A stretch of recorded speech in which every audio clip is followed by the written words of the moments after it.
ইনকলাব জিন্দাবাদ স্বচ্ছ আৰু নিকা নিযুক্তিৰ নামত প্ৰতাৰণা কৰা হিমন্ত বিশ্ব হাই হাই স্বচ্ছ আৰু নিকা নিযুক্তিৰ নামত প্ৰতাৰণা কৰা হিমন্ত বিশ্ব হাই হাই ইনকলাব জিন্দাবাদ।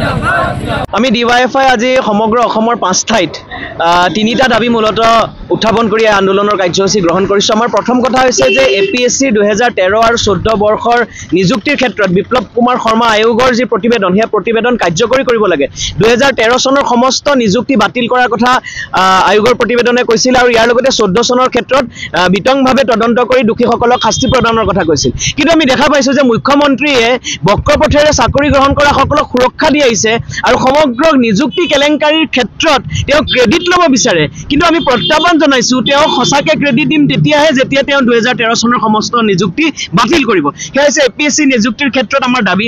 দ্বিতীয় বিষয় যিটো আমি আনিছোঁ যে এতিয়া দেখিছে আপোনালোকে ADRE পৰীক্ষা অনুষ্ঠিত হৈছে, যোৱাটো সময়তো ADRE পৰীক্ষা অনুষ্ঠিত হৈছিল। কিন্তু স্বচ্ছ আৰু নিকা নিযুক্তি বুলি আমি তেতিয়াই মানি ল'ব পাৰোঁ যেতিয়া এখন একত্ৰিত তালিকা প্ৰকাশ কৰিব চৰকাৰে, যিখন তালিকাত চূড়ান্ত বাছনিভুক্ত যিসকল প্ৰাৰ্থী আছে তেওঁলোকৰ নাম থাকিব, তেওঁলোকৰ ৰোল নম্বৰ থাকিব, তেওঁলোকে কিমান নম্বৰ পালে, তেওঁলোকে ৰিটেনত কিমান পালে, স্কিল টেষ্ট বা ইণ্টাৰভিউত কিমান পালে, সেই বিতং তথ্য এখন তালিকা একেবাৰে ৰেংক ৱাইজ সেই তালিকা থাকিলেহে আমি ক'ব পাৰিম স্বচ্ছ আৰু নিকা হৈছে বুলি। নহ'লে ইমানবোৰ প্ৰাৰ্থী সেই তেওঁ যিটো দাবী কৰি থাকিব স্বচ্ছ আৰু নিকাৰ বাস্তৱত নহ'ব, এই কথাটো আমি মানি ল'ব নোৱাৰোঁ। সেইকাৰণে এইবাৰো আমি দাবী কৰিছোঁ এখন তালিকা প্ৰস্তুত কৰক, যিখন তালিকাত এই গোটেই একত্ৰিত তালিকা এখন প্ৰস্তুত কৰক। তৃতীয়টো বিষয় আমি যিটো উত্থাপন কৰিছোঁ সেয়া হৈছে যে অসমৰ শিক্ষা জগত বৰ্তমান ককবকাই আছে। সেই ক্ষেত্ৰত 2013 চনতে এটা বিজ্ঞাপন প্ৰকাশ হ'ল 5550টা পদৰ বাবে। সেই শিক্ষকসকলক LP UPৰ শিক্ষকসকলৰ চাকৰিটো আজিলৈকে চৰকাৰখনে নিদিলে।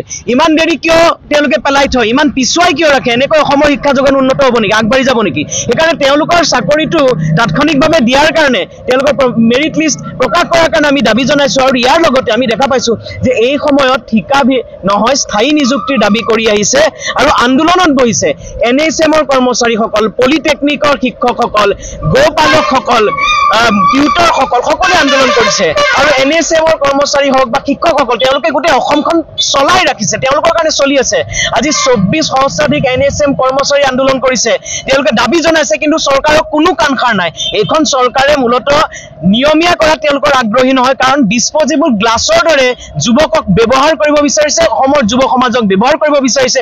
সেইকাৰণে আমি দাবী জনাইছোঁ যে আন্দোলনৰত NSM কৰ্মচাৰী, গৌমিত্ৰ, পলিটেকনিক শিক্ষক, টিউটৰসকল সকলোকে চৰ্তহীনভাৱে তেওঁলোকৰ চাকৰি নিয়মীয়া কৰাৰ ব্যৱস্থা কৰাৰ আমি দাবী জনাইছোঁ। আজি আমাৰ এই কাৰ্যসূচী বিক্ষোভৰ কাৰ্যসূচী, এই কাৰ্যসূচী আমাৰ ইয়াত অনুষ্ঠিত হৈছে আৰু ইয়াৰ লগতে সমগ্ৰ অসমৰ বিভিন্ন ঠাইত এই কাৰ্যসূচী অনুষ্ঠিত হৈ আছে।